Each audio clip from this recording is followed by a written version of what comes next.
بلال وحید پوچھتے ہیں مرد صرف انگوٹھی کے 4 ماشے ہی کیوں پہن سکتا ہے، یہ کس حدیث سے ثابت ہے؟ بھائی بلال، مرد سونے کی انگوٹھی کے 4 ماشے نہیں پہن سکتا، مرد صرف چاندی کی انگوٹھی کے 4 ماشے سے کم پہن سکتا ہے۔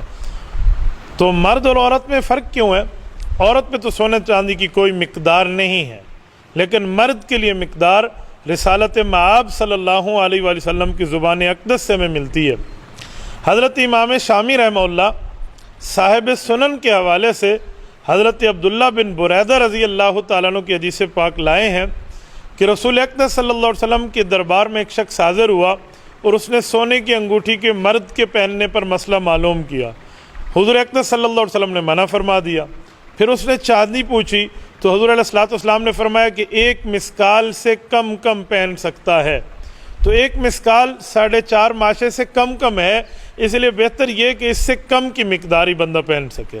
اب حضور علیہ السلام نے اس کا مسئلہ خود ہی حل فرمایا ہے، رسول اللہ صلی اللہ علیہ وسلم نے خود اجازت دی ہے، ہم اسی لیے اس بنیاد پر آپ کی خدمت میں بات 4 ماشے سے کم کی کرتے ہیں۔ اس کے ساتھ یہ بات سمجھیں کہ اگر لاجک نکالیں بھی، لاجک کیا ہے، وجہ کیا ہے، ریزن کیا ہے، تو میرے دوستو اصل میں سونا چاندی مرد کے لیے نہیں ہے۔ یہ جو انگوٹھی پہنی جا رہی ہے اس کی کئی وجہ ہیں۔ حضور پاک صلی اللہ علیہ وسلم سے پہننا ثابت ہے، وہ بطور اسٹیمپ ہے، بطور مہر ہے۔ حضرت رسول اللہ نے پہنی ہے، حضرت ابوبکر نے پہنی ہے، حضرت عمر نے پہنی ہے، سیدنا عثمان غنی رضی اللہ تعالیٰ عنہ کے دور میں وہ گم گئی تھی، کنویں میں چلی گئی تھی تو گم گئی تھی۔ میرے دوستو وہ تو بطور اسٹیمپ تھی، آپ اس کو پہنیں گے تو وہ ترتیب نہیں ہے۔ یہ ہے کہ اگر آپ کو کہیں سفر کرنا پڑ گیا ہے اور آپ کے ہاتھ میں یہ انگوٹھی ہے تو آپ اسے بیچ کے وہاں واپسی کے لیے کوئی خرچہ، کوئی زیادہ سفر، کوئی ترتیب اپنی رکھ سکتے ہیں کہ حالت سفر میں ہوں تو اس وقت آپ پہن سکتے ہو۔ بندہ مسافر تھا جب حضور پاک کے دربار میں آیا تھا، لیکن اس کا یہ مطلب نہیں ہے کہ مقیم کے لیے پہننا حرام ہے۔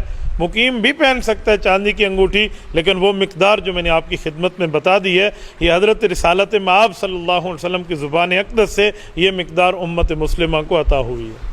تبارك الذي نزل الفرقان على عبده ليكون للعالمين نذيرا۔